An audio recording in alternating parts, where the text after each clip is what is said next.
You all may be seated. Okay, Mr. Kennedy, you brought this case before the court. Yes, ma'am. What's going on? So I'm sharing custody with our 12-year-old daughter now, and I'm just wanting a little more help with finances because as she's getting older. All right, hold on tight, because this courtroom battle hits harder than a sports bill during teenage years. We've got a father claiming the rising cost of raising a 12-year-old is draining him financially, and a mother who's remarried to a CEO but insists she's not exactly rolling in cash, even though her new lifestyle hints otherwise. What begins as a simple plea for increased child support quickly turns into a clash of perspectives, privilege, and parental responsibility. One side argues necessity, the other deflects with emotional justification. The judge? She's about to slice through financial illusions and expose what's truly at stake. Accountability to a growing child. This isn't just about money. This is about truth, entitlement, and legal reality colliding under oath. Expenses are getting a little higher in sports, dances, going out hanging with girls, and yeah, I just want a little more help on my end. I'm paying insurance already. And, okay. How much are you paying in insurance? $130. All right. And what is your daughter's name? Autumn. Autumn. Oh, what a beautiful name. Thank you. Autumn. Okay.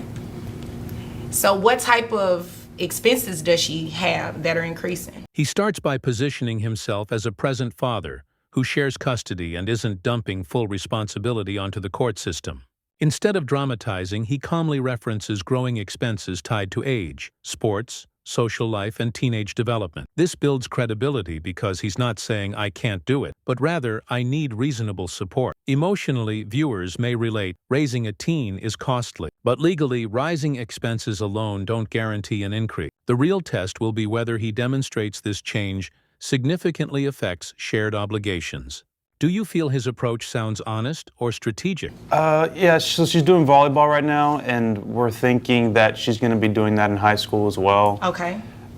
So just, athletic wear and then traveling, going to places. I want to go and support her and as well as her, but, I'm the one having to drive and take her if I don't want her to ride the bus because I don't feel her safe doing that.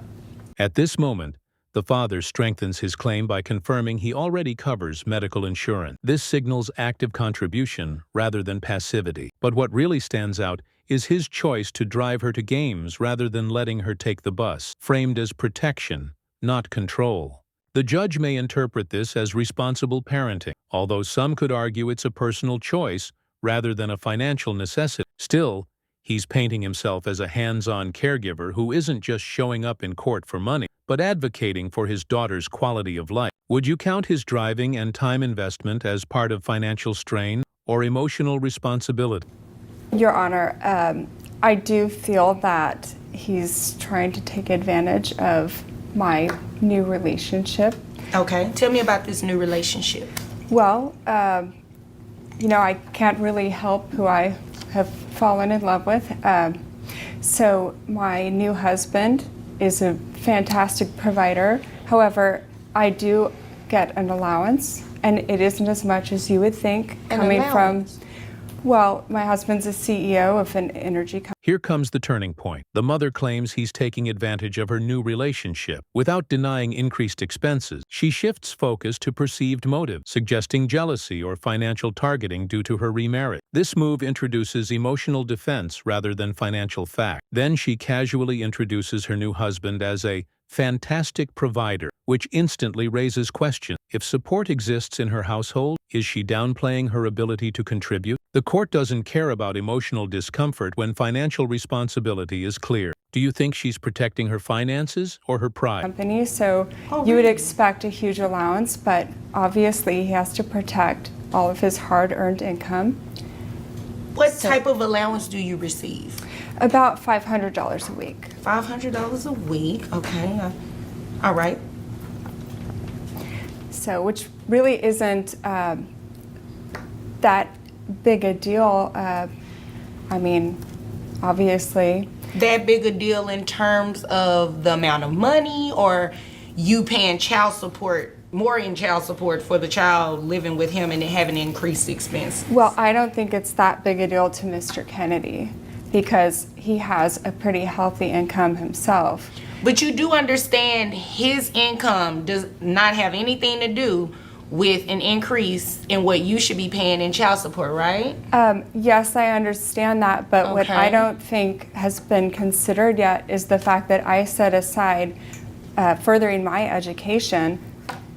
Now the stakes escalate. She receives a $500 weekly allowance, totaling around $2,000 per month, yet frames it as not as much as you'd think, a line likely to irritate viewers struggling on far less. The emotional contradiction is loud. She enjoys financial comfort but paints herself as financially restricted. Then the father hints her husband is like the Steve Jobs of the town, setting up a perception of abundance. But legally, perception doesn't equal obligation. Her husband isn't required to support this child. However, her own accessible income is fair game. Should her being supported affect child support, even if the money isn't hers by employment? She says she gets a $500 a week allowance from her husband, and who is a CEO of an energy company.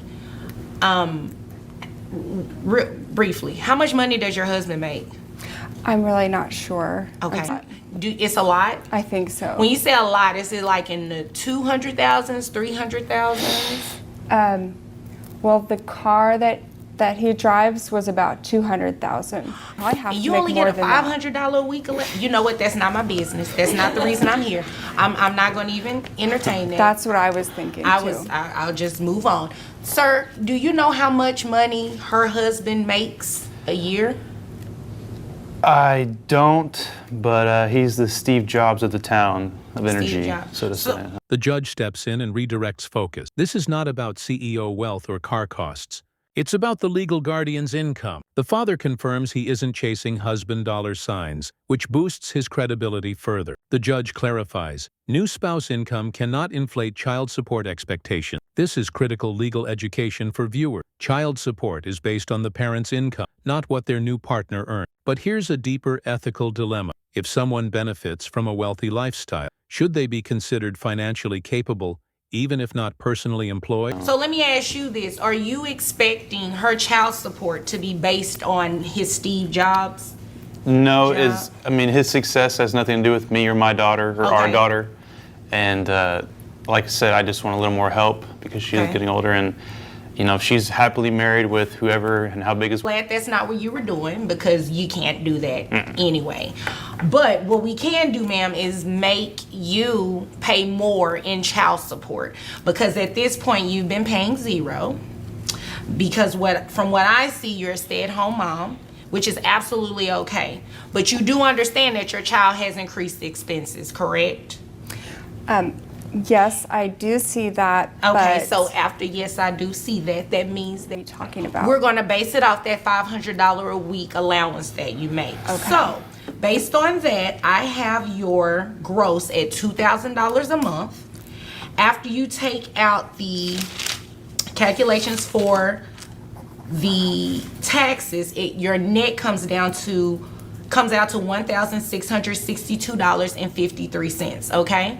That would give you a child support obligation of... Here comes the financial verdict. Based on her allowance, the judge calculates gross income at $2,000 per month, resulting in $266 monthly support plus reimbursement of $130 for insurance, bringing the total to $396. Notice how quickly the numbers change the emotional tone. She was calm when discussing CEO wealth, but now faces direct accountability. The calculation feels modest compared to her lifestyle, making the ruling seem fair and balanced. This section reflects the court's core principle. Child support doesn't punish or reward. It distributes responsibility proportionally. Would you say $396 is too much, too little, or perfectly fair? Can I say something? Sure, but make it brief. Okay, well, I don't know if he's still subscribing to the same psychic, Okay. but she charges, I think it's $412 a month. Okay. I have to do with these numbers. Well, because I just feel like if he can afford the psychic, then maybe he can afford the insurance. And I guess I feel that that is money that could have gone towards my education while we were married.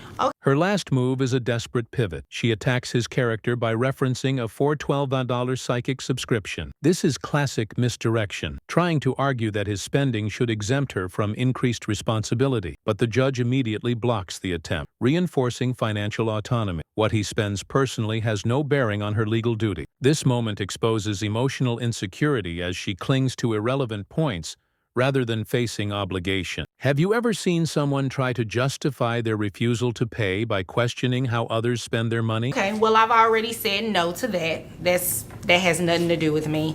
I mean, you should address that in your divorce, obviously.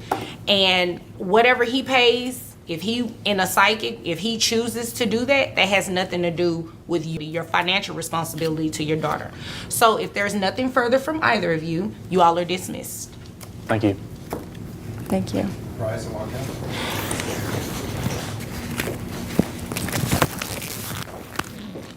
And just like that, the case ends with a ruling anchored in legal logic rather than emotional storytelling. The father walked in asking for shared responsibility, and the court agreed. The mother tried to shield herself behind her new lifestyle and justify resistance through irrelevant comparisons, but the judge kept her grounded in her own financial worth. This ruling is a reminder. Child support is not about ego, marital upgrades, or lifestyle envy. It's about ensuring a child's needs are met fairly by both biological parents. If this courtroom twist surprised you or made you choose a side, tell us below. Who handled this case better, the father or the mother? And if you're here for real legal drama where truth beats excuses, make sure to like, comment, and subscribe for more Courtroom Showdown.